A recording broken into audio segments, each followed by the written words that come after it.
बादलों में जादुई दो मटके का घर। चिड़चिड़ाती धूप, लो बरसाती गर्मी में कैलाश अपने परिवार वालों का पेट भरने के लिए गली गली घूमकर मटका बेचा करता था। एक बार की बात है, जब कैलाश अपना मटका बेचकर शाम को घर आ रहा था, तभी रास्ते में सड़क हादसे में उसकी मौत हो जाती है। ये खबर जब उसकी पत्नी आरती और बेटी मायरा को पता चलती है तो मानो उनके ऊपर दुखों का पहाड़ ही टूट पड़ता है। आरती अपनी बेटी से लिपटकर खूब रोती है।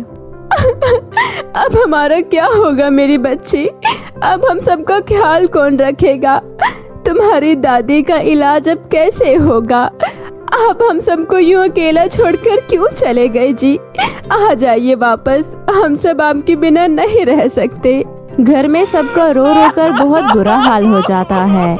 मायरा अपनी माँ और दादी को यूं रोता बिलखता देखकर हिम्मत जुटाकर उनसे बोलती है। माँ, दादी, आप सब यूं हिम्मत मत हारिए। पिताजी के जाने का दुख हम सबको है, लेकिन हम ऐसे जीना तो नहीं छोड़ सकते ना। हिम्मत रखिए, सब ठीक हो जाएगा। क्या ठीक होगा?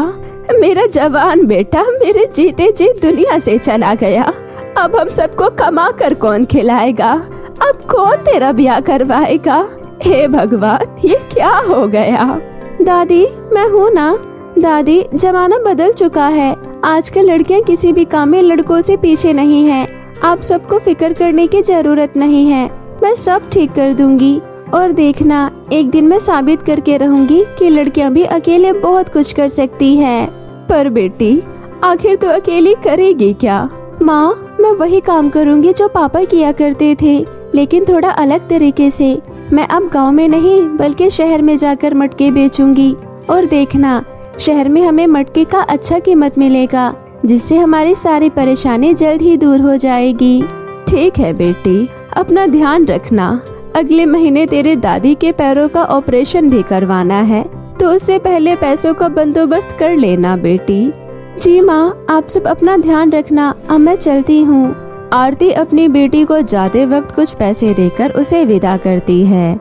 मायरा गांव से दूर इतने बड़े शहर में पहली बार आई थी। उसे डर भी लग रहा था कि अनजान शहर, अनजान लोग, वो ये सब अकेले कैसे करेगी।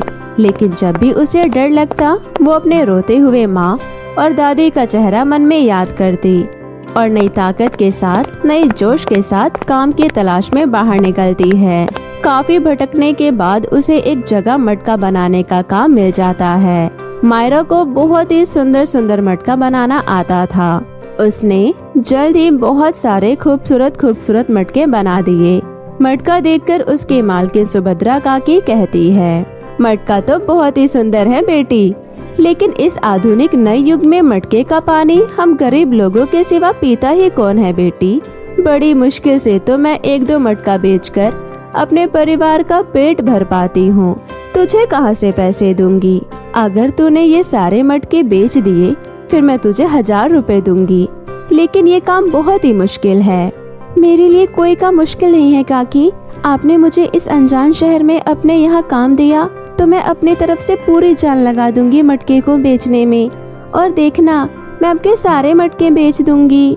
इतना बोलकर मायरा चिड़चिड़ाती धूप में फिर से मटका बेचने निकल जाती है। लेकिन दोपहरिया का जलाती हुई गर्मी में, जहाँ हर कोई अपने घर की तरफ तेजी से भागता हुआ जा रहा होता है, वहाँ मायरा के मटके की तरफ कोई देखता तक भी नहीं। पसीने से तर मायरा हिम्मत ना हारते हुए आवाज लगाती रहती है, लेकिन उसका एक भी मटका नहीं बिकता। ऐसे ही हफ्ता बीत जाता है, लेकिन उसका एक भी मटका नहीं बिकता। मायरा की सारी मेहनत बेकार चली जाती है, लेकिन फिर भी वो हिम्मत नहीं हारती है। मायरा का ये जुनून देखकर काकी कहती है, बेटा, इसमें तेरी कोई गलती नहीं है। गलती तो इस नए जमाने की है, जिसमें हम जैसे मेहनत करने वालों की मेहनत और काम की कोई कदर नहीं। ना तो इस युग को हम जैसे गरीब लोग पसंद है, न ही हमारा ये वर्षों से चले आ रहा काम। नए युग में सभी को नई तकनीकी से बनी हुई नई चीज ही चाहिए। ये सुनकर मायरा की आंखों में आंसू आ जाता है। काकी, अब मेरा क्या होगा? मैं बहुत ही उम्मीद के साथ शहर आई थी। अब मैं अपनी माँ और दादी को क्या जवाब दूंगी? बेटा, मेरी मान तो वापस अपने गांव लौट जा और वहीं जाकर ये काम कर। आखिर गरीब ही गरीब के काम आते हैं। तेरे बाबा भी तो गांव में मटका बेचकर अपने परिवार का गुजारा कर रहे थे ना, वैसे तू भी कर। यहाँ तुम्हारा कुछ नहीं होने वाला बेटी, वापस लौट जा। इतना बोलकर उसकी मालकिन मायरा को 500 रुपया और खाने को देती है और उसे गांव जाने को बोलती है। निराश मन से मायरा गांव की तरफ चल देती है। तभी उसे रास्ते में एक बूढ़ी औरत मिलती है। बेटी, मुझे बहुत भूख लगी है, क्या तुम मुझे कुछ खाने के लिए दे सकती हो? अम्मा, ये लीजिए, ये खाना खा लीजिए आप। इतना बोलकर मायरा अपना खाना उस बूढ़ी औरत को दे देती है। थोड़ी दूर और चलने के बाद मायरा को एक छोटी बच्ची रोते हुए मिलती है। दीदी, प्लीज मेरी मदद कर दो, मेरी माँ बहुत ज्यादा बीमार है, प्लीज दीदी। अरे अरे, रोते नहीं गुड़िया, चुप हो जाओ। ये लो, मेरे पास 500 रुपए हैं। इन पैसों से तुम अपनी माँ का इलाज करवा लेना। इसके सिवा मेरे पास तुम्हें देने के लिए और कुछ नहीं है। दीदी, क्या आप हमारे साथ हमारे छोटे से घर में चल सकती हो? मैं अकेली अपनी माँ को डॉक्टर के पास नहीं ले जा सकती, प्लीज दीदी। मायरा को उन मासूम बच्चियों की बात सुनकर उस पर बहुत तरस आ जाता है और वो उसकी मदद करने के लिए उसके साथ उसके घर पर चली जाती है। मायरा के वहाँ जाते ही उसकी माँ और वो बच्ची एक परी में बदल जाती है। असल में वो दोनों परी ही थी, जो बच्चे के रूप में मायरा की परीक्षा ले रही थी। बेटी, हम काफी दिनों से ऐसे इंसान की तलाश में थे जो कि बहुत नेक और दयालु हो। बेटी, क्या तुम मेरी मदद करोगी? कैसी मदद परी जी? और भला मैं आपकी क्या ही मदद कर सकती हूँ? हम परी लोग की परियां हर साल पृथ्वी लोक पर गरीब और बेसहारा लोगों की मदद करने आते हैं, लेकिन एक दुष्ट डायन ने हमें धोखे से यहाँ कैद कर लिया है, जिस वजह से हम ना तो कोई जादू कर सकते हैं और ना ही यहाँ से कहीं जा सकते हैं। परी जी, मैंने तो किताबों में पढ़ा था परियां तो बहुत ही शक्तिशाली होती है, फिर डायन ने आपको कैसे कैद कर लिया?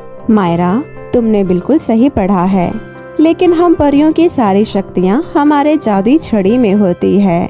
हमारी छड़ी किसी दुष्ट चुड़ैल या डायन के हाथ न लग जाए, इस वजह से मैंने वो छड़ी बादलों में बने 2 जादुई मटके के घर में छुपा दिया था। मटके का घर? मटके का घर भी होता है? वाह, पर ये मटके का घर कहाँ पर है परी जी? हम परियों के गांव में हर चीज का ही घर होता है और ये मटके का घर भी पृथ्वी से काफी दूर बादलों में बनी हुई है, जहाँ 2 जादुई मटके का घर है। अभी मैं वहाँ नहीं जा सकती हूँ। क्या तुम हमारे लिए वहाँ जाकर और जादुई मटके के घर से हमारी जादुई छड़ी ला सकती हो? लेकिन मैं बादलों में और जादुई मटके के घर के पास जाऊंगी कैसे? तुम इसकी चिंता मत करो, मैं कुछ देर के लिए अपने ये उड़ने वाला पंख तुम्हें दे रही हूँ, जिससे तुम आसानी से उड़ते हुए बादलों में पहुँच जाओगी। उस जादुई घर में वही लोग जा सकते हैं जो नेक और ईमानदार हो, और मुझे लगता है तुम बहुत ही ईमानदार हो। मायरा परी की मदद करने के लिए हाँ कर देती है।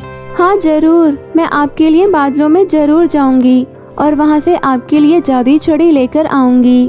फिर परी मायरा को अपना जादुई उड़ने वाला पंख दे देती है और मायरा उड़ते हुए बादलों में पहुँच जाती है।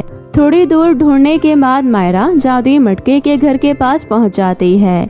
मायरा के वहाँ जाते ही पहले मटके का घर बोलता है, मायरा, मेरे घर में आओ, तुम्हें मेरे घर में बहुत सारे धन दौलत मिलेगा, जिससे तुम्हें जिंदगी में कभी भी काम करने की जरूरत नहीं पड़ेगी। तुम्हें इस घर में जिंदगी का पूरा ऐशो आराम मिलेगा और तुम यहाँ से जितना चाहो उतना धन अपने साथ ले जा सकती हो, लेकिन उसके लिए तुम्हें मेरे घर में आना होगा। तभी दूसरे मटके का घर बोलता है, मायरा, तुम्हें मेरे घर में उस परी के छड़ी के अलावा यहाँ कुछ नहीं मिलेगा।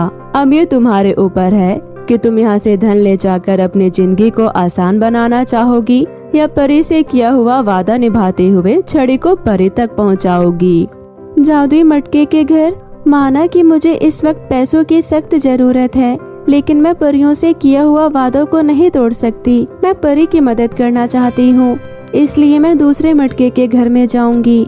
क्योंकि वो परियां मुझ पर बहुत भरोसा करके मुझे यहाँ भेजी है। और मेरी माँ हमेशा कहती है हमें कभी किसी का भरोसा नहीं तोड़ना चाहिए। इतना बोलकर मायरा दूसरे मटके के घर में चली जाती है और वहाँ जाकर परी की छड़ी लेकर बाहर आ जाती है।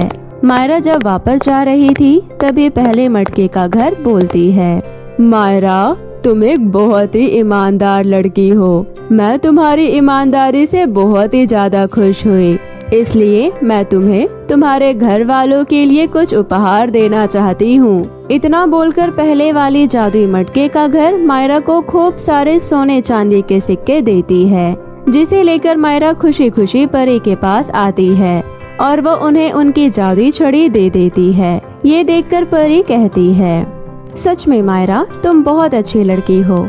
जिस तरह तुम्हें पहले मटके का घर ने धन दौलत का लालच दिया और तुमने उसे लेने से साफ इनकार कर दिया, ये बताता है कि तुम एक बहुत ही ईमानदार लड़की हो। अगर तुम्हारी जगह कोई और होता तो वो अपनी गरीबी मिटाने के लिए धन को चुनता। मैं तुमसे बहुत खुश हुई। मायरा अगर तुम चाहो तो तुम मुझसे कोई भी एक वरदान मांग सकती हो। परी जी मुझे कुछ नहीं चाहिए, मुझे जितना चाहिए था उससे कहीं ज्यादा धन मिल गया और तो और मुझे आप मिल गए। बस आप कृपया करके मुझे मेरे घर तक पहुंचा दीजिए। ठीक है। इतना बोलकर परी अपनी जादुई छड़ी घुमाती है और मायरा अपने घर में पहुंच जाती है। मायरा को घर पर देखकर उसकी माँ और दादी बहुत ही ज्यादा खुश हो जाती है। मेरी बेटी, मेरी बच्ची, आ गई तू। अरे मायरा तुम्हारे पास इतने सारे सोने चांदी के सिक्के, ये तुम्हें किसने दिया? फिर मायरा अपनी माँ और दादी को अपने साथ घटी सारी घटना के बारे में बताती है। ये सब सुनने के बाद उसकी दादी और माँ दोनों बहुत ही ज्यादा खुश हो जाती है। जीती रहो मेरी बच्ची, और ऐसे ही हमेशा मुसीबत में मिले लोगों की सहायता करते रहना। जी दादी, लेकिन उससे पहले अब आपको मेरे साथ हॉस्पिटल चलना पड़ेगा। मैं आपका इलाज अब शहर के सबसे अच्छे हॉस्पिटल में कराऊंगी। और फिर मायरा अपने दादी को हॉस्पिटल लेकर जाती है और अपनी दादी का अच्छे से इलाज कराती है। कुछ ही दिनों में उसकी दादी पूरी तरह स्वस्थ हो जाती है और फिर मायरा गांव आकर बचे हुए पैसे से अपने गांव वालों के लिए हॉस्पिटल, स्कूल, आश्रम, जरूरत की बहुत सारी चीजें बनवाती है और हंसी खुशी अपने गांव में ही रहने लगती है। तो मेरे प्यारे दोस्तों, कैसी लगी आपको मेरी ये कहानी? मुझे कमेंट करके जरूर बताएं और इसे अपने दोस्तों के साथ भी शेयर करें। और हाँ दोस्तों, अगर आपने अब तक मेरे चैनल चंदा टीवी को सब्सक्राइब नहीं किया है तो प्लीज जल्दी से नीचे लाल बटन दबाकर अभी कर लें, ताकि आपको ऐसी और नई नई मजेदार कहानियाँ देखने को मिलती रहे। बाय बाय दोस्तों।